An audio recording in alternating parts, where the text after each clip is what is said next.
नमस्कार, स्वागत है आपका इंडिया रिपोर्ट में और मैं हूं आपके साथ सुष्मिता तिवारी।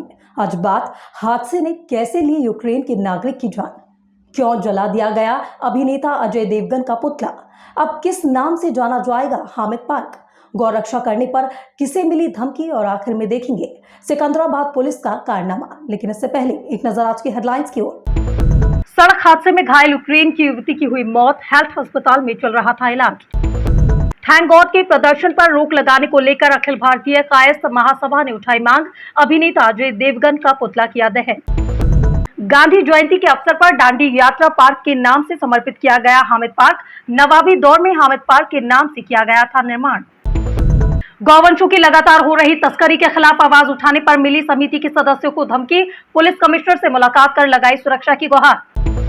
सिकंदराबाद पुलिस ने अभियुक्तों को अवैध सशस्त्र कारतूस और अवैध शस्त्र बनाने के उपकरण के साथ किया गिरफ्तार, एक आरोपी फरार। और आइए अब शुरू करते हैं खबरों का सिलसिला। सड़क हादसे में घायल यूक्रेन की युवती ओजिरोवा अलेक्जेंडर की कानपुर में इलाज के दौरान मौत हो गई। 4 सितंबर को वो उन्नाव के सोहरामाऊ में सड़क हादसे में घायल हो गई थी। ओजिरोवा के इलाज को लेकर मुख्यमंत्री योगी आदित्यनाथ लगातार नजर बनाए हुए थे। रविवार को कानपुर के दौरे के दौरान उन्होंने डॉक्टरों से उनके संबंध में रिपोर्ट भी ली थी।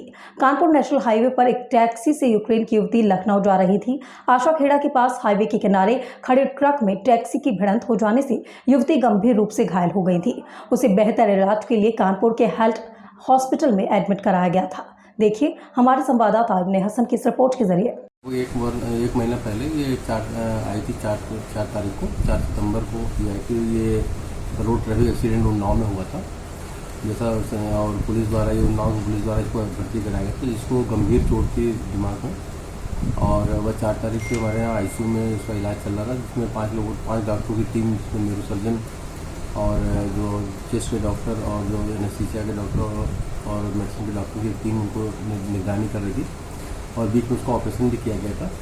और लेकिन आज 4 अक्टूबर लगभग 1 महीना हो गया जिसका आज उसकी मृत्यु हो गई और जिसको पोस्टमार्टम के लिए भेजा जाएगा। बीच में हम लोगों ने इसको कमिश्नर डीएम और उनके उच्च आयोग को भी सूचित किया था इस संबंध में, और उनको बराबर उनको लगातार हम सूचित कर रहे थे। और आज भी घटना हुई है, इसमें हम लोगों को काफ़ी दुख है कि इसको हम लोग नहीं बचा पाए। इन लोगों ने 1 महीने से लगातार हमारी डॉक्टरों की टीम उसकी निगरानी रखी। एक विदेशी महिला जो मूल रूप से यूक्रेन की रहने वाली थी, वो विगत 1 माह से हेलेट हॉस्पिटल में एडमिट थी, जहां पर उन्नाव में उनके साथ लगभग 1 माह हुई सड़क दुर्घटना में वो गंभीर रूप से घायल हो गई थी। उनका इलाज चल रहा था, उनकी आज डेथ हो गई है।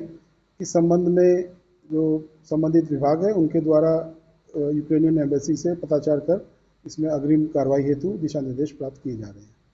फिल्म थैंक गॉड के प्रदर्शन पर रोक लगाने को लेकर अखिल भारतीय कायस्थ महासभा ने गुरुदेव टॉकीज के पास फिल्म अभिनेता अजय देवगन का पुतला दहन किया।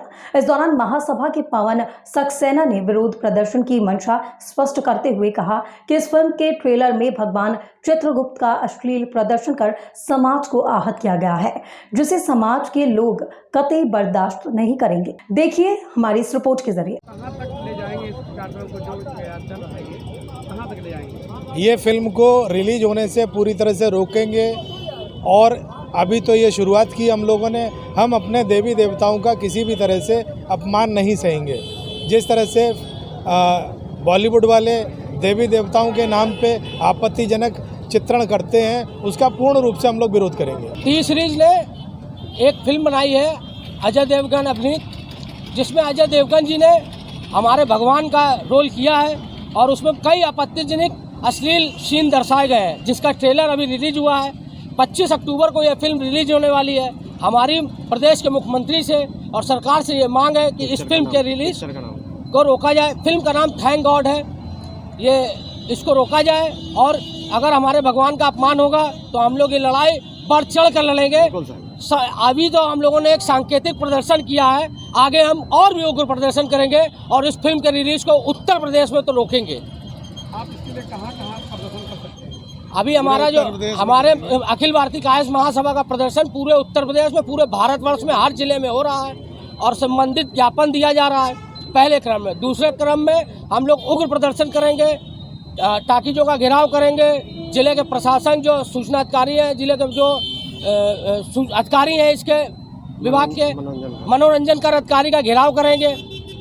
आगे की रणनीति हमारी जैसी हमारी ऊपर की लाइन तय करेगी, कमेटी तय करेगी, हमारी महासभा तय करेगी, हम उस पर कार्य करने का काम करेंगे। शहर में बी अम्मा गेट के निकट महात्मा गांधी की दांडी यात्रा को समर्पित पार्क का उद्घाटन सांसद घनश्याम सिंह लोधी और अनंजय कुमार सिंह मंडलायुक्त की उपस्थिति में किया गया।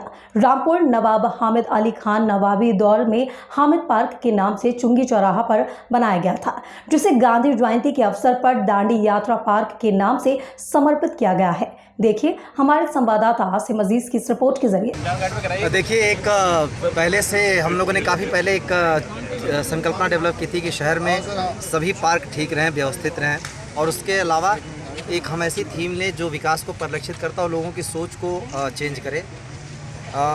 ये हामिद अली पार्क जो कि नवाब हामिद अली की मूर्ति भी यहाँ पे स्थापित है और उनके नाम पर था।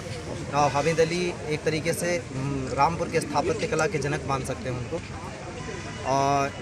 और गांधी जी हमारे देश को एक नई दिशा देने वाले हैं। मतलब जो आप स्वराज की संकल्पना है उसके जनक गांधी जी थे। गांधी जी और रामपुर का जो रिश्ता रहा है उसको प्रदर्शित करने के लिए एक बहुत बेहतरीन काम प्रशासन ने यहाँ किया है। वो कॉन्सेप्ट उस समय हम लोग पूरा नहीं कर पाए, प्रशासन ने आज उसको साकार रूप दिया और बहुत सारी और चीज़ें ऐसे कर रहे हैं। इनका सबसे बड़ा महत्व ये है कि हम लोगों के ज़रूरतों से जुड़ रहे हैं। छोटी छोटी चीज़ें, ऐसी शुरुआत, लोगों के बगल में पार्क होना, लोगों के बगल में। कानपुर में गौवंशों की लगातार हो रही तस्करी के खिलाफ श्री राम गौ सेवा समिति और राष्ट्रीय अल्पसंख्यक व्यापार महासभा आवाज उठा रही है, जिसके बाद अब तस्करी करने वाले दबंगई पर उतर आए हैं। समिति के लोगों का आरोप है कि उन्हें धमकी दी जा रही है, जिसकी वजह से समिति के लोगों ने आज पुलिस कमिश्नर से मुलाकात कर अपनी सुरक्षा की गुहार लगाई है। देखिए इस रिपोर्ट के जरिए। आज हम ज्ञापन देने आए थे। पिछली 24 तारीख को हमने गौ रक्षा के लिए पशु तस्करों के खिलाफ एक ज्ञापन दिया था कि पशु तस्करी के आड़ में गाय भी काटी जा रही है, उनकी रक्षा की जाए, और जो लोग इस पर लिप्त थे उनका हमने फ़ोन नंबर्स भी थे, कुछ के नाम भी थे, और जिनकी संरक्षण में हो रहा है उनका भी खुलासा किया था। तो साफ सी बात है, हड़कंप मचा, और उनको सबसे सॉफ्ट टारगेट मैं लगा हूँगा। तो 1 तारीख की रात को 11:30 बजे के उपरांत, जब मैं भोजन करने के बाद रात को मैं टहलता हूँ, सिविल लाइन्स में उस तरफ एक पैच है जहाँ अंधेरा पड़ता है, लैंडमार्क के पीछे बाइक से 2 लोग आते हैं और मेरे को धमकी देते हैं, गाली देते हैं, कहते हैं साले तू बड़ा गौरक्षा बन रहा है, उसको घर से उठा लिया जाएगा और जान से मार देंगे। कहते हुए वो लोग भाग जाते हैं। थाना सिकंदराबाद पुलिस ने मुखबिर की सूचना पर खुर्जा रोड पर बने एक पुराने खंडहर से 2 अभियुक्तों को अवैध सशस्त्र कारतूस और अवैध सशस्त्र बनाने के उपकरण के साथ गिरफ्तार किया है। अभियुक्तों को एक साथी अंधेरे का फायदा उठाकर फरार हो गया, जिसकी तलाशी की जा रही है। अभियुक्तों की गिरफ्तारी और बरामदगी के संबंध में थाना सिकंदराबाद पर अग्रिम विधिक कार्यवाही करते हुए अभियुक्तों को न्यायिक अभिरक्षा में भेजा जा रहा है। देखिए हमारे संवाददाता जावेद खान की रिपोर्ट के जरिए। ये थाना पुलिस को सूचना मिली थी कि 2 व्यक्ति जो रामगढ़ के रहने वाले हैं, इनके द्वारा कुछ अवैध असलहे बनाने का कार्य किया जा रहा है। इस सूचना पर थाना पुलिस ने छापा मारा। उस दौरान इनको करीब 4 तमंचे 315 बोर के, 3 तमंचे 12 बोर के, एक अभिनिर्मित तमंचा और 3 कारतूस वहाँ प्राप्त हुए, जो टेस्ट के लिए रखे गए थे, और अन्य सामग्री जो इसके बनाने में काम आती है वो सारी प्राप्त हुई है वहाँ पर। इस प्रकार से एक बड़ी कामयाबी सिकंदराबाद पुलिस को मिली है, जिनके द्वारा इतने अवैध असलहों की बरामदगी की गई है। सर, क्या इनका आपराधिक इतिहास है? क्या ये दिल्ली वगैरह में भी तमंचे सप्लाई किया करते थे?